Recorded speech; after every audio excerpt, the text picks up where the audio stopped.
Well, folks, it looks as though Donald Trump may be trying to weasel his way out of the debate with Kamala Harris on September 10th on ABC. We're starting to see more of the same type of rhetoric from him that we saw when he was fixing to debate Biden. Now, I'm not really going to place bets this time because the last time I bet right up to the last second. I said there's no way that Trump's going to show up to debate Biden, and he did. And lucky for him, Biden had an off night. Trump was allowed to just stand up there and lie like crazy with no fact checking whatsoever. And Biden ended up dropping out of the race. So Trump was all excited about having a rematch because he wanted to go back and take it to President Biden again. But he's not going to get to this time. He would have to face off against Kamala Harris. It's prosecutor versus felon. And I think he realizes that once he gets on the stage, he's going to be completely screwed. But now, according to this article from Midas Touch, he is on campaign is starting to say that they don't think he's going to show. Look here. Trump campaign casts doubt on whether he will participate in the September 10th debate. Donald Trump and his campaign are now considering pulling out of the upcoming September 10th ABC News debate with Vice President Kamala Harris over a dispute with Harris's team over the rules of the debate. According to new reporting, Trump's team wants the microphones to be muted throughout the debate except for when the candidate speaks. That would be similar to what happened during the debate between Trump. The Harris campaign, on the other hand, is asking ABC to keep the microphones on, which would be a change from the previous debate, but would not be different from past presidential debates between major party candidates. In a statement from the Harris campaign, a campaign spokesperson stated in part, "Our understanding is that Trump's handlers prefer the muted microphone because they don't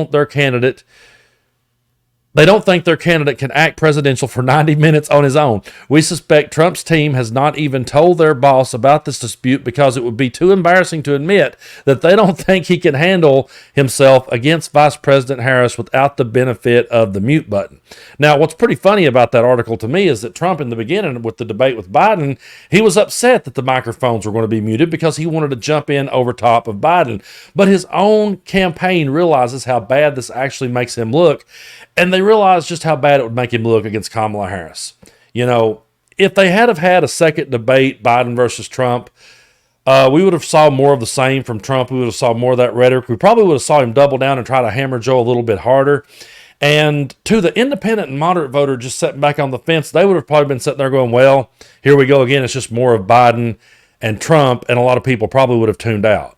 But this is one of those situations where more people are going to want to tune in because they're going to want to see how it's going to be, because it's not the rematch that we were all thinking we were going to get. Now it's Trump versus Harris, and the game is completely changed now. And I think it's hilarious. It couldn't have happened to a nicer guy. But now let's just keep rolling here for a minute with this article from Midas.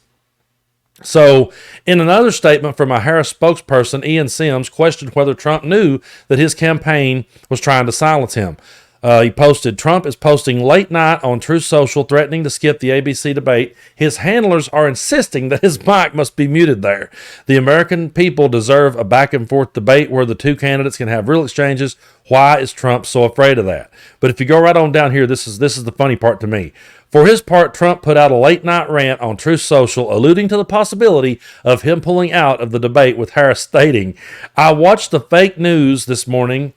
Both lightweight reporter Jonathan Karl's ridiculous and biased interview with Tom Cotton, who is fantastic, and their so-called panel of Trump haters. And I ask, why would I debate against Kamala Harris on that network? Will panelist Donna Brazile give questions to the Marxist candidate like she did for crooked Hillary? Will Kamala's best friend who heads up ABC do likewise? Where is little George Slopadopoulos hanging out now? Will he be involved? They've got a lot of questions to answer. Why did Harris turn down Fox, NBC, CBS, and even CNN? Stay tuned."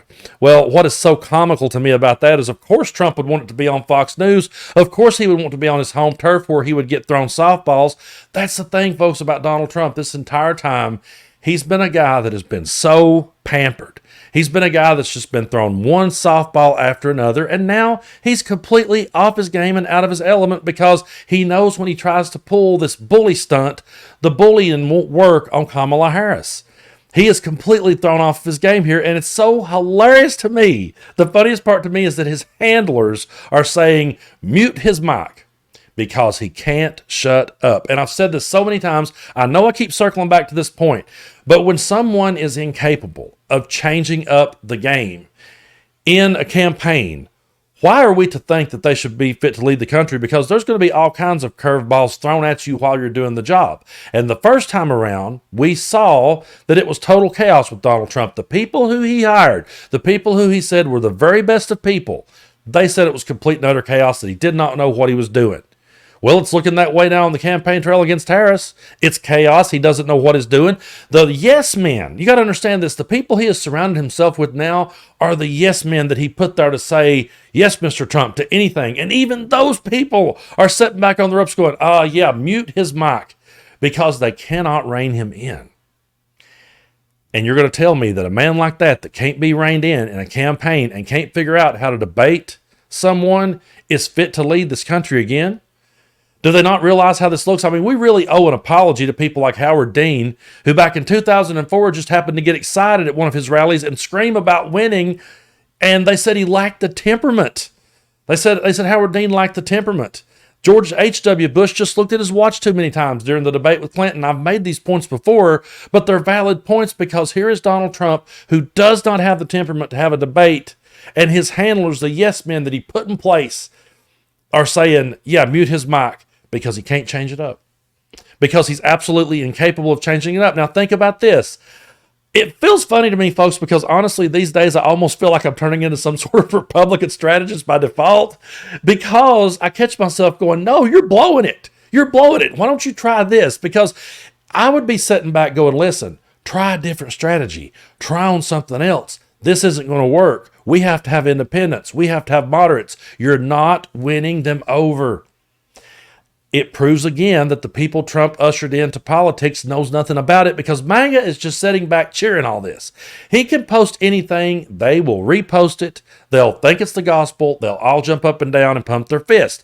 Those of us who have studied politics and government for our entire life and knows how things works, we're sitting back laughing. We're laughing going, he can't even rein it in his campaign.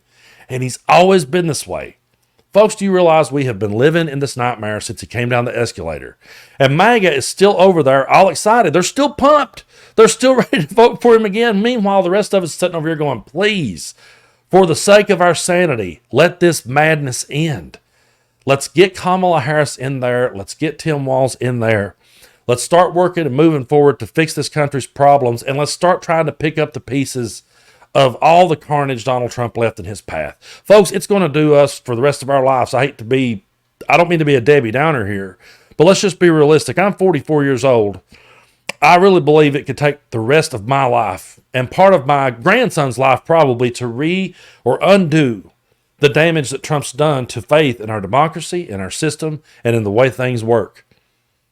And for the life of the guy, he cannot bring himself to rein it in.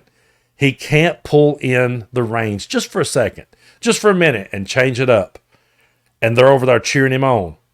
And he's playing to that crowd, and they're cheering him on, and he's losing. And I don't know. I mean, I guess at this point, folks, we just sit back and watch. They say that a narcissist's last stand is just a descent right into madness. That's where it looks like Trump is headed. So maybe we just sit back and I don't know. I don't know how to play a fiddle, folks. I'm sorry. I know how to play guitar. I can play some bass, play some banjo. Can't play a fiddle.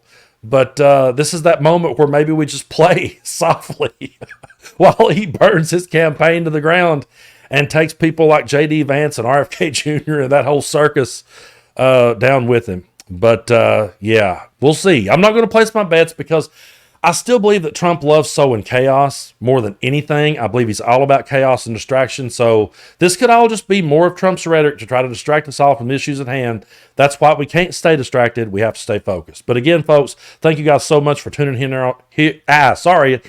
Thank you for tuning in here on the Tennessee Brando channel and hitting that subscribe button. I truly appreciate each and every one of you. We're closing in on 300,000. So if you haven't done it already, be sure to.